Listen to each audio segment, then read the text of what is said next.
Good morning, everyone. Good morning. Give yourselves a giant round of applause just for being here.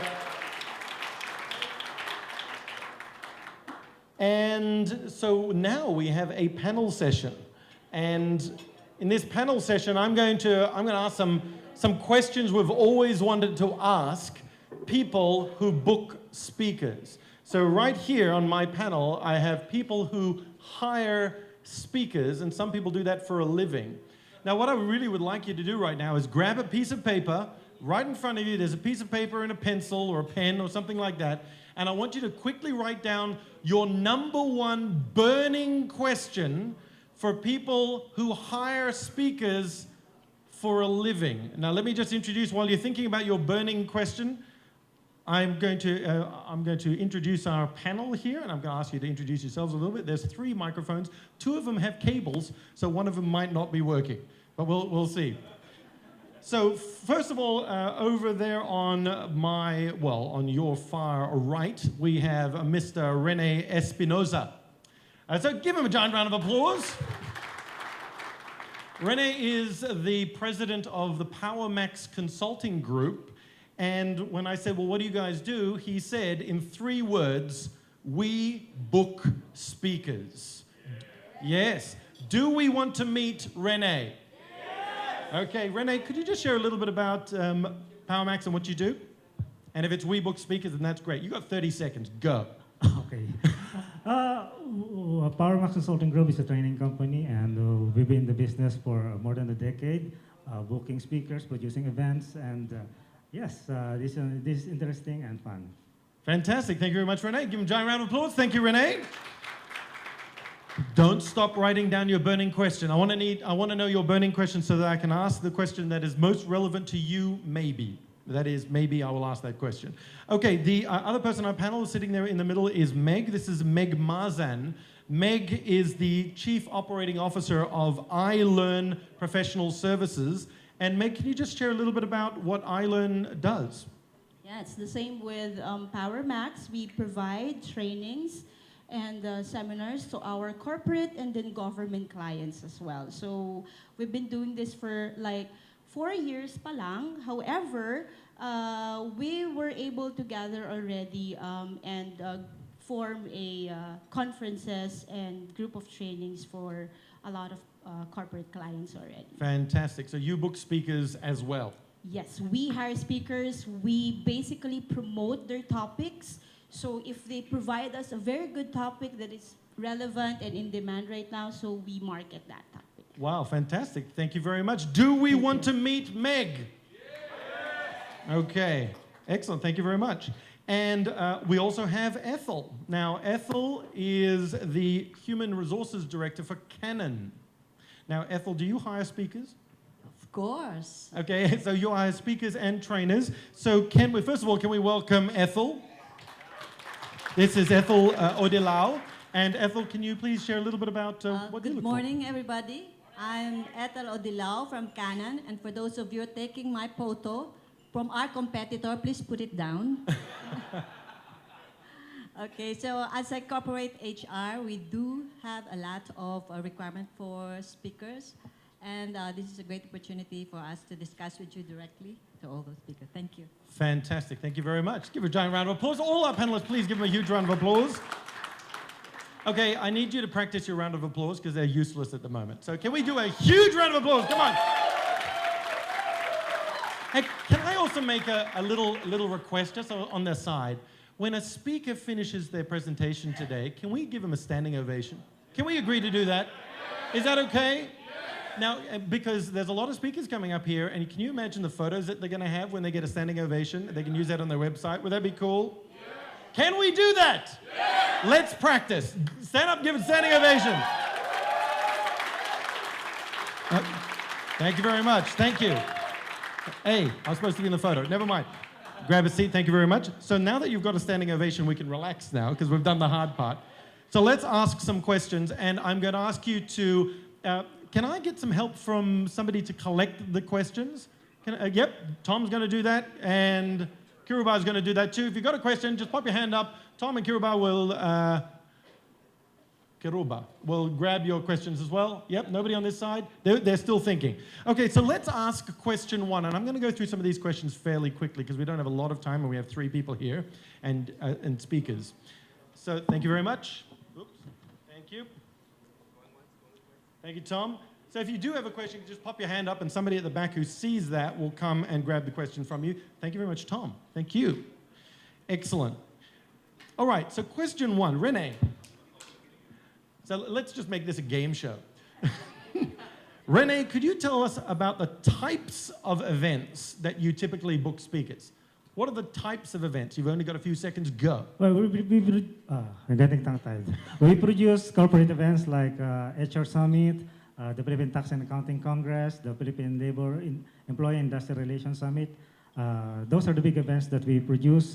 But we also hold monthly public seminars on various topics, sales, accounting, taxation, HR, and related subjects. Brilliant, thank you very much. Meg, what about you? What events do you typically book speakers? Yeah, we provide public trainings as well with PowerMax, and we also customize trainings for our corporate clients. So Fantastic. yeah. Okay, and Ethel, what events and programs do you typically look for external speakers to come in and speak or train? Okay, so unlike the public events, for corporations, we do have already the target market. We know already the audience by name, by development, by the training needs. So basically, when we look for a speaker, it depends on which among our employees would be attending that particular training or session. For most corporations, please take note that we are now being empowered by the millennial workforce, which is inching up as a majority of our headcount. However, we do have a mix in terms of generation for the executive and middle management board. So the Generation X is still represented. The baby boomers are still represented, but the bulk are the millennials. Wow, fantastic. Thank you very much. And can we just have a quick round of applause just to practice?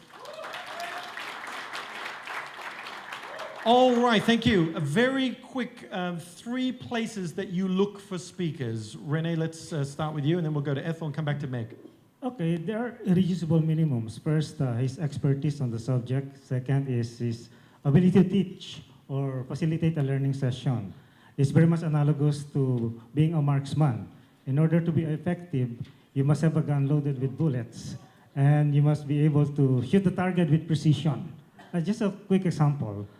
If a client needs a sales training, and the prospective speaker is an expert in, let's say, HR, but not in sales. But anyway, there's Google. Now, are you going to book him? Well, it's like asking, are you going to have a urologist conduct your heart surgery? An armchair trainer will not do justice to this task and will not achieve the objectives of the client. Mm. So where do you look for them? Where do you go? Your company. I'm sorry? Where do you find them? How, there's an excellent speaker sitting there. How do you find them? Well, Google. Yeah. And the symposiums. I attend the conferences, and I also rub elbows with different... Got it. So in other words, if you don't meet him, he'll never find you. So you have to go and meet him at this event. Ethel, can we just jump over to Ethel and we'll come back to Meg? Okay, so we also look Google, but this is something that I'd like to share on an upfront. We are also very careful as far as self-promotion is concerned when you do the internet, because more often than not, there are, not more often than not, but there are some cases whereby it is totally different when you read through the mail or to the website as against when you have already invited. And again, as I said, most of our population are the millennials who have access to the internet. Remember that in the Philippines, we're #1 Facebook user, and our employees as well. So they want to give the recommendations. So it's actually even our employees, irrespective of level and rank, that will recommend the speaker they want to listen to be their mentor, and to be a part of our whatever events that we So you'll search for speakers, but you'll also listen to your staff internally saying, these are the speakers we want. Yes, and even if we have a shortlisted one, we at times share with them how they feel about inviting these speakers. Okay, excellent. Thank you. Meg, really quick, how do you find them? Yeah. Well, first, we already have a pool of speakers for our training company.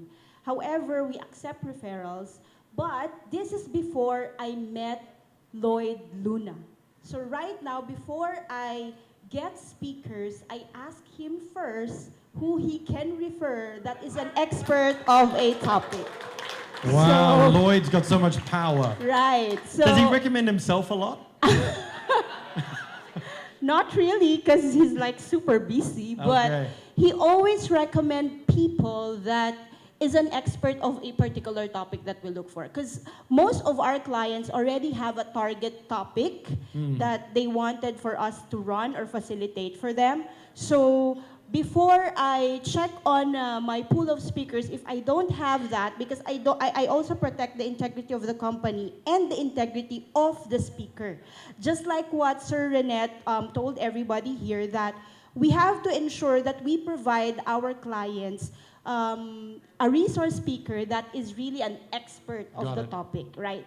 Not really academically expert, but experience-wise, because right now, since most of the corporate world involves or hire people that belongs to the millennial force, so we need to ensure that the training would be really engaging for the millennials. Because right now, most of the target participants for most companies are millennials. Great. Right. Okay, thank you very much. So in 3 words, you've only got 3 words to answer this next question. You can hyphenate a couple of them, but three words to answer this. What are the trending topics that you're looking for right now, your customers are looking for right now? Renee. HR, taxation, accounting. So what was that again? HR, taxation, and accounting. Yes. Great. So if you're a taxation accountant in HR, you're laughing. Okay, so HR, taxation, and accounting. Great. Meg? HR, business writing, and logistics. Shirley, you're in luck.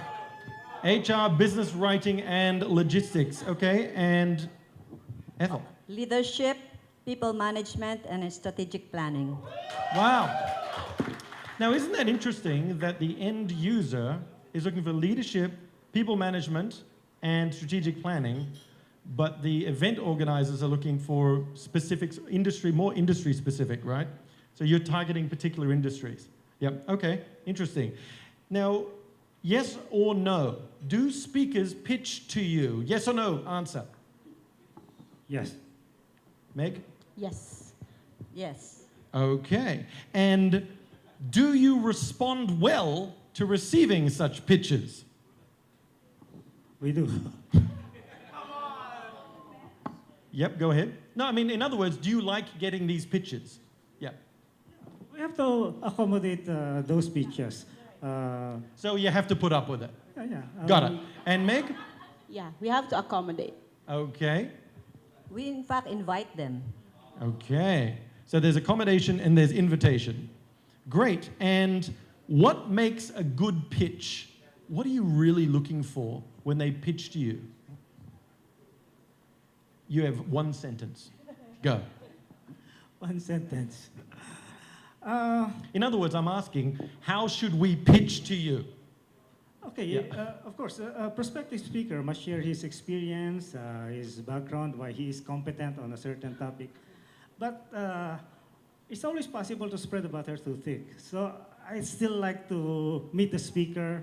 You know, I don't buy a car online. I like to see it, touch it, feel it, and possibly test drive it. And in the same vein, Wow. it's always best to see the speaker live, and you get a chance to assess his ability to be relevant and engaging. Are you here for today and tomorrow? Yes. Excellent. Okay. Meg? Yeah, same. I actually, before I hire a speaker, I normally ask them if they have an upcoming training that I can,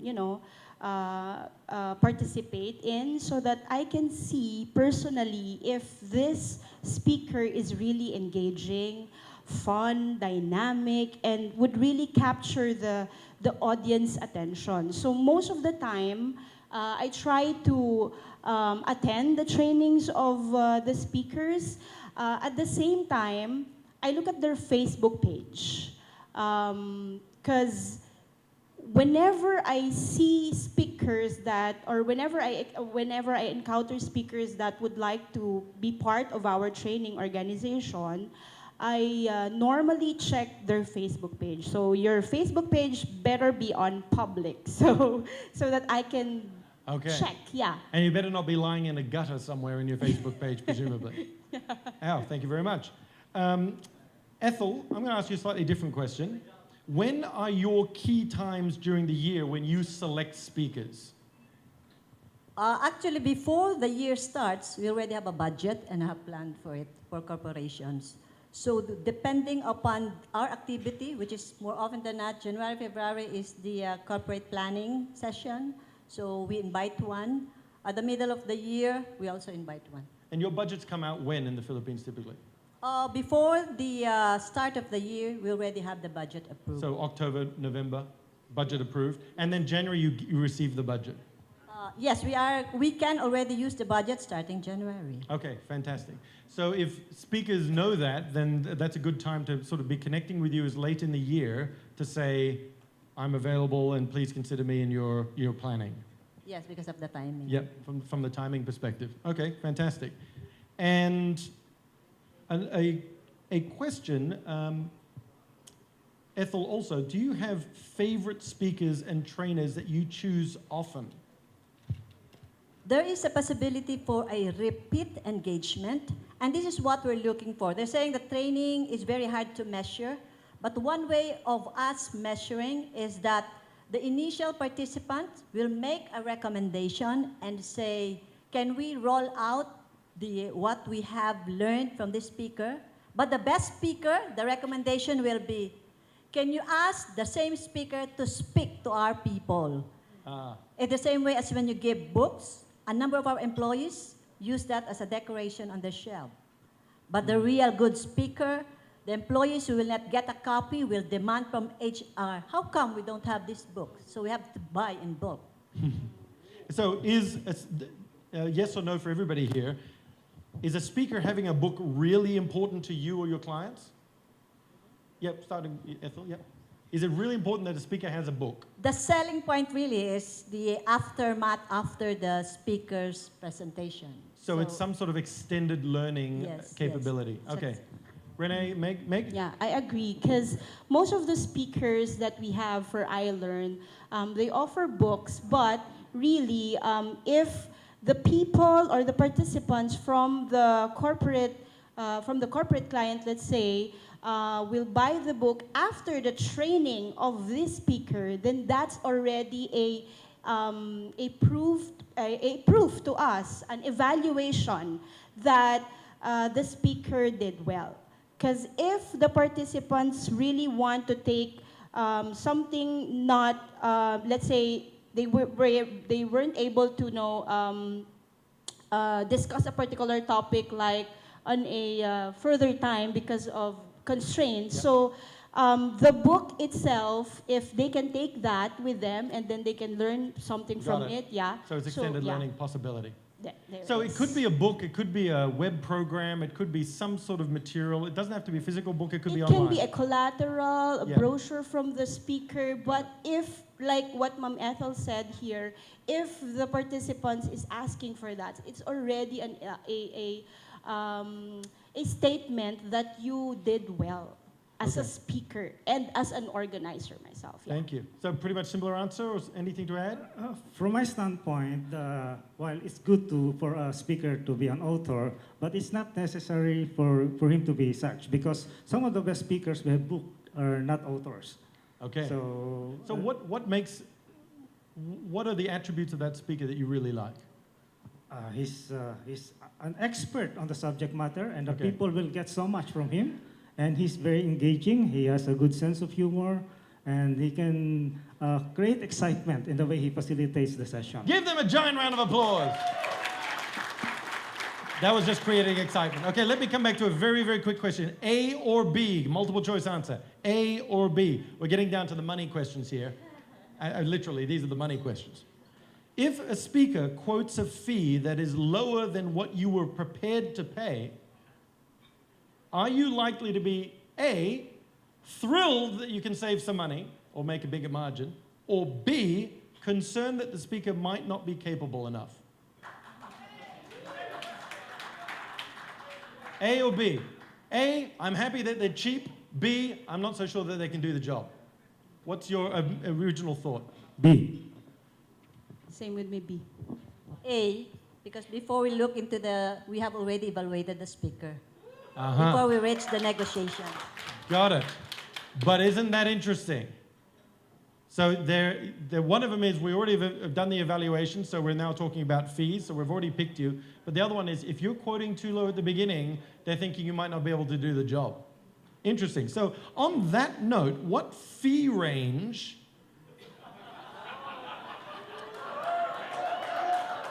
you guys want to know this, right? What fee range? Now, here's the thing. For this particular question, this is not the sort of thing that we're going to put on a billboard outside. This is a private conversation with just us.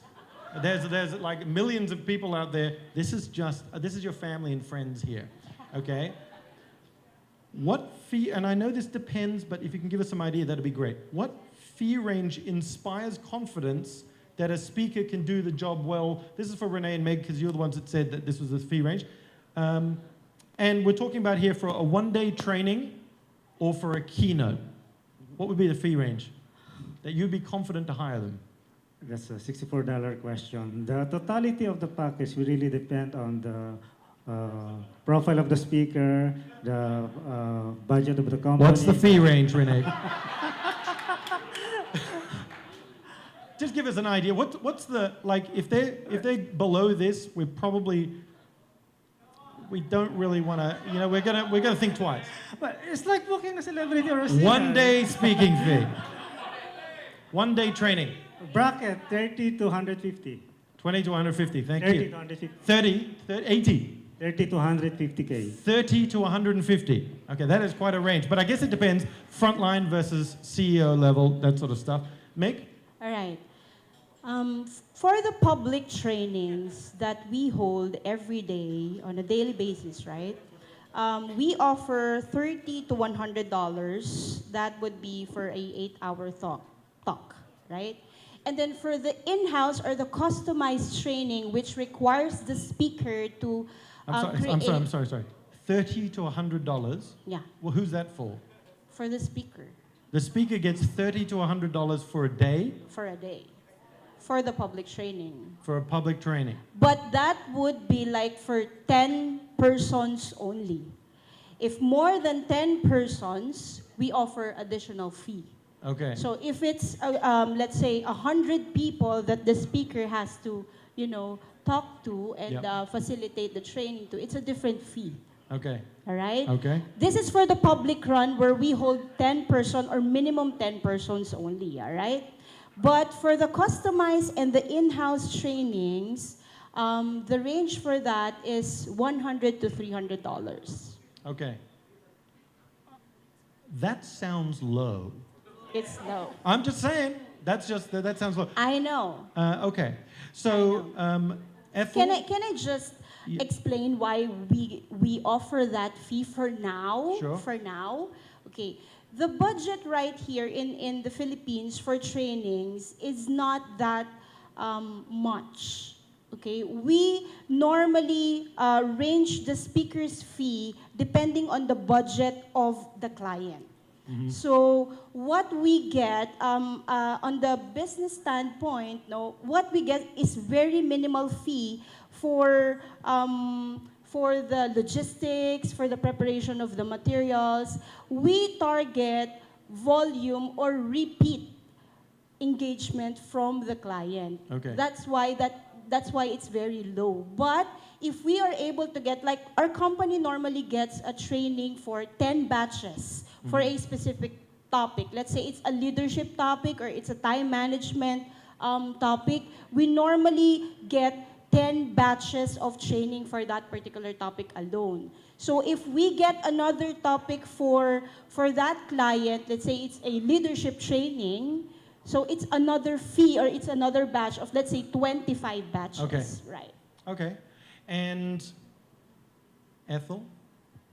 Public corporations operate differently from event organizers. We do not work on a fee range. We have high respect for individuals and speakers.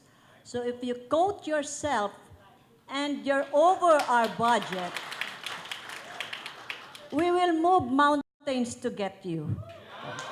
Okay. However, if we are higher than what you're thinking of in terms of your quotation, then we will accept you. The other thing is that we are always open for professional negotiation. If we do not have the funds and the resources, we will be honest enough to tell you, we really like you. However, are you open for negotiation? Yeah. I think that's how we operate. We don't operate on Ethel, a range. you're my favorite person ever. One final question. This is a bugbear of mine. If somebody doesn't get the gig, do you respond and tell them you didn't get it? Or do you just forget about them and move on with your life? I really want you to say, of course we answer them and we say, I'm sorry you didn't get the deal. But what have you noticed? What do you do? Because if I ask the guys out here, my secret question is, my thinking is, well, what happens? How many of you, sometimes you've pitched yourself and you don't get a response at all? How many have experienced that before in your career? Yeah, does that suck? Yeah. Okay, anyway, you don't have to answer this question. You don't have to answer the question. That was just me getting something off my chest. Okay, I'm going to ask a couple of questions here because I've got about 3 minutes left. I'm just going to shoot some questions. One person can answer one of the questions. Grab a microphone. This is for 20 points. Renee? How important is it for a speaker to have spoken on TEDx? Is it important? Sorry, it sounds Greek to me. No. Okay. Next question. So that was how important is it for somebody to have spoken on TEDx? Because everyone goes, I'm a 5-time TEDx speaker. And then what happens? But is it important to you? No? Yes? Not really? Okay. How do you entice, Meg, how do you entice foreign speakers who are accustomed to much higher fees? Basically, I just negotiate Okay. with them, yeah. Okay. Great. Now, if somebody said, I'm $10,000 a day, what can you do at your $30 to $100 bid? Follow the example of Lloyd. Okay, so you go and speak to Lloyd. Yeah. I'll follow the example of Lloyd. Yeah. What's the example? Well, when I book as a speaker, I'm being paid, but here I'm speaking, but I'm the one paying. That's right, but we're going to give you $30 to $100. What will be first? I really should have read this before I started reading the sentence because I can't understand that. Do you set minimum rate for training? No. Okay, let's go to the next one. What do you do when your speaker hijacks your program theme and then starts selling their own product or agenda? What happens to that? You've asked them to come in and do something, and now they're going off on a tangent. Yeah, we were able to experience that one. So we just let go, and then we don't hire that speaker anymore. Okay. That's just how we do it. And Pretty then much. if the speaker would like to, get another spot or another slot from us, that they're saying that they're sorry for something, we forgive. But there will be very minimum or like a little chance of him or her Okay, getting so that. pretty much you hate them. But you will forgive them. Yes. But you may not trust them again. That's Yeah, the got hard it. part, yeah. Ethel, what's a major turnoff that could discourage you from hiring a speaker? The major turn-off is when we invite them and they will not show up. That's a massive happened. turnoff. Does that happen a lot? Does that happen a lot? It happens. Is it the traffic? Is that usually the excuse? Yes. Yeah, okay, fair enough. So basically move to a hotel next to the office. What is the fee range we've already gone to? And like another question here, we've got about 2 minutes left, I think. Do you consider impact analysis as one of your choices of trainer or speaker?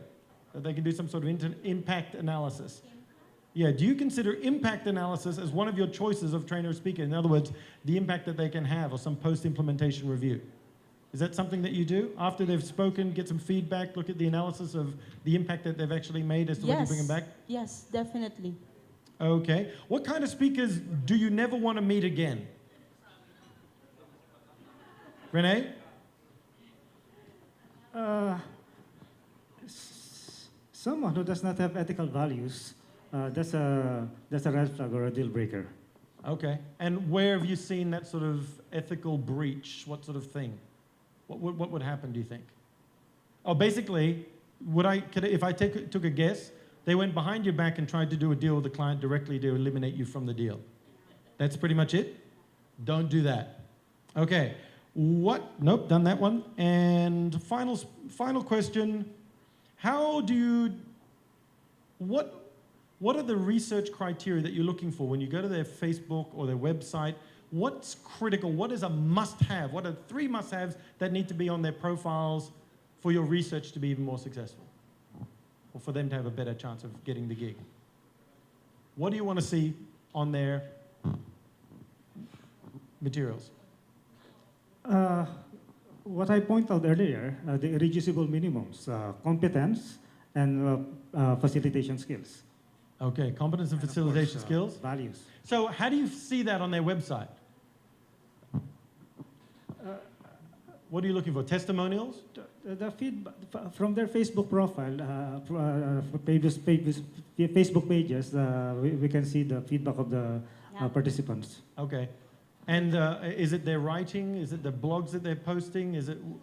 What else are you looking for? Yeah, every material will help. So Okay. every data that can be taken into account will be helpful. Ethel? For corporations, we normally have what we call 3 supplier, 3 vendor policy. So we shortlist it and we give them time to present their ware. So show us the best that you can offer. So we call it the 3 supplier policy, and we give them a chance to explain themselves. I just have to caution the speakers, if in case you were not selected, it's not because you're not the best. It just so happened that whatever is you're offering did not fit our requirement. But Okay. you're still the best. Thank you. Thank you very much. One final question. This is probably for the 2 event organizers. Can you please host sales and leadership trainings in Cebu? Yes. Who asked that question? We have You want to go to trainings- Cebu? Oh, you're yeah. in Cebu? You're based in Cebu. I thought it was a speaker saying, I really just want to go to Cebu. Actually, fantastic. Thank you very much. We organize trainings for Cebu. You do? Yeah. Okay, maybe just connect. All right, yes? Yes. Okay, can we please, we've run out of time. There's probably more questions. You can probably meet them in the break or at lunchtime, but can we give a standing ovation to thank our 3 speakers? Thank you so much. Thank you so much. Thank you very much. Yeah, thank you very much. Thanks again.